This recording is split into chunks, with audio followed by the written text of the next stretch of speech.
Welcome to a special visit with Springdale Superintendent Dr. Jim Rollins. Dr. Rollins, a very unusual time, but work has not stopped in the Springdale School District. In fact, in some ways, it's accelerated. That is so true.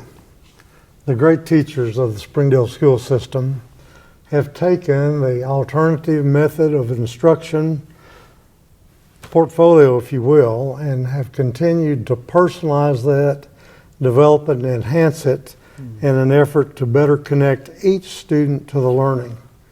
We're beginning to realize that on the other side of this enormous challenge that we're facing today is going to come out a staff that may be better prepared than ever before. We've been using the tools of technology to reach every family, every child, and our children. So many of them are comfortable with it, they're flourishing.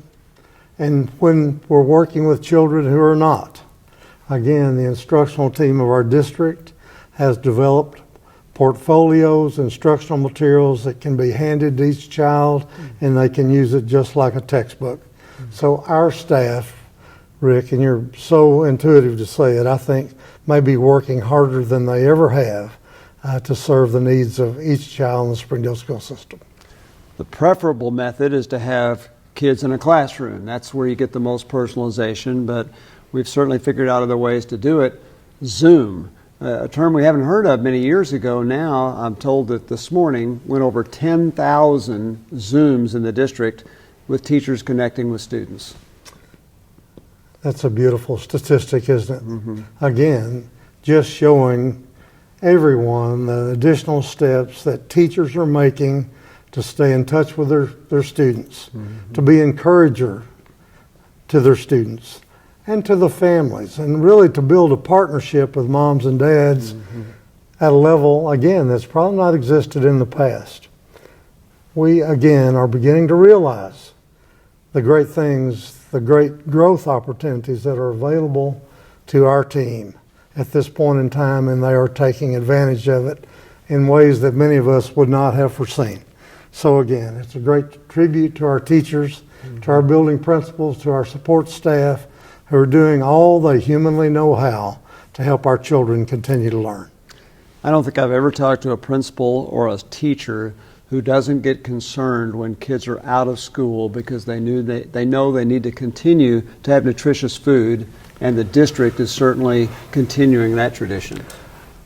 It's really a privilege for me to share with our community the fact that today more than 150,000 meals have been served to our children during this COVID-19 process. I want you to think of the cafeteria workers in every school that have stayed on contract. But again, our cafeteria workers, our support staff, our bus drivers, our school resource officers, our teachers, our principals, and the list goes on, addressing food scarcity needs of our children. That speaks volume again of the magnitude of the greatness of this staff and of their profound commitment to take care of our children. That's the one place where they get at least a brief touch of personal interaction, because they'll put the food on a table, a kid will get out of the car, and you'll see those cafeteria workers and the kids waving at each other. You can tell they miss that personal interaction. They do.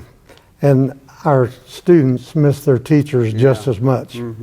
We all have to understand, those of us listening, that these are really stressful times for a lot of kids, for a lot of families.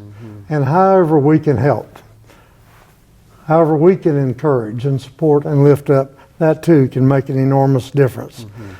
Our teachers are doing that, and I think our community as a whole is doing more and more of that. We're seeing partnerships come forward, again, to help with food scarcity needs, and really just to help support children of all backgrounds, all age levels during this very different time. Work does go on. There are some people that retire. Every year this happens, and you've had 2 principals that are retiring, and you've filled those positions. Well, we have Cynthia Voss, Debbie Flora, our principals at Shaw Elementary and Young Elementary, who frankly have been mainstays in this district throughout their career.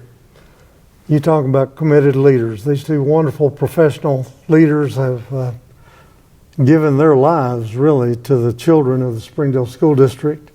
Both have made a decision to retire, and we've gone through a application interview process. Shelley Bewley will be the new principal at Shaw Elementary, and Christy Norwood will be the new principal at Young. Again, two outstanding educational leaders, and again, I can hardly wait to see the contributions they will make. But we do have ongoing work. Some might say work that's unparalleled, if you know the truth.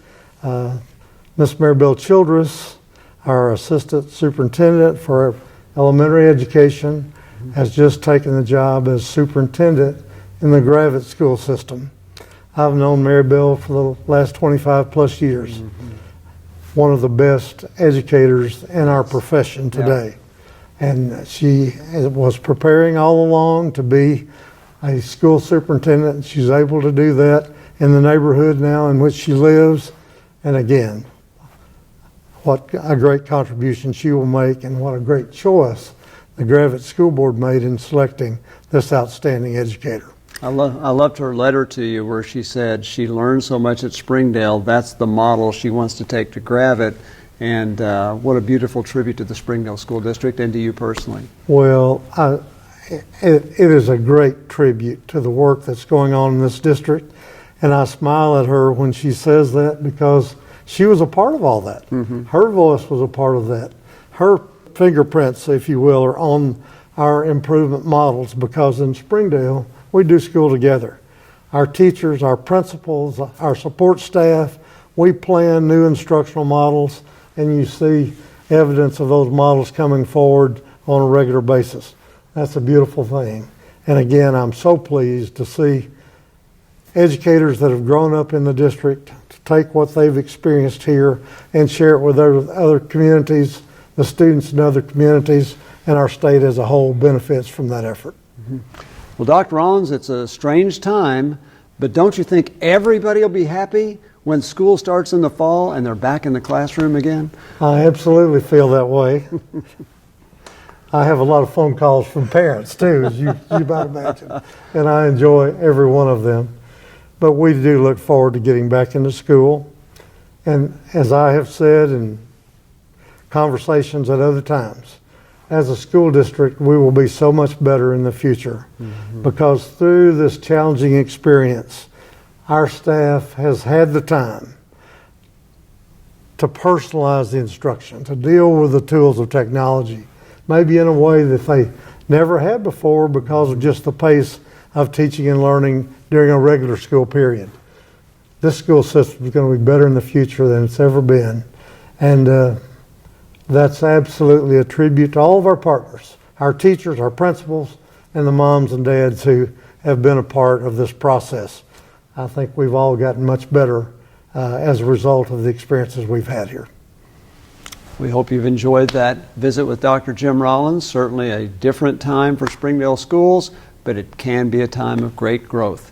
Join us next time when we once again visit with Superintendent Dr. Jim Rollins.